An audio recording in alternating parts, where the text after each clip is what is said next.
Most DLA solicitations already have specified manufacturers, which are the approved sources for a given part. However, in some cases, DLA posts solicitation for manufacturing a certain part which do not have approved sources or manufacturers already assigned.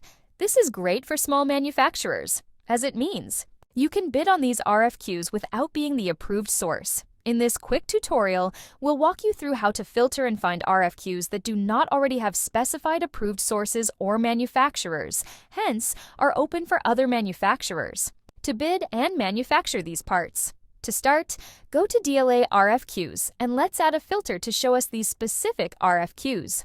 Click on Add Filter, then select Approved Sources for the column and condition is null and hit Apply.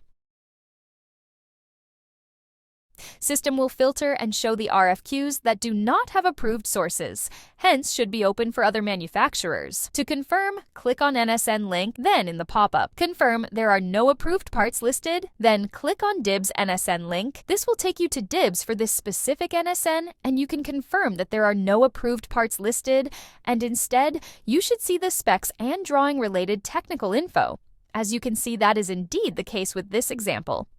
Now to save this view, simply click on Save Us and name it MFG Items and save. This will save our search filters and create a new tab at the top called MFG Items. The saved searches, also called saved views, are a great way to save your filters so when you come back tomorrow or in the future, all of your saved views will be easily accessible with all of your filters already saved. That's it for today.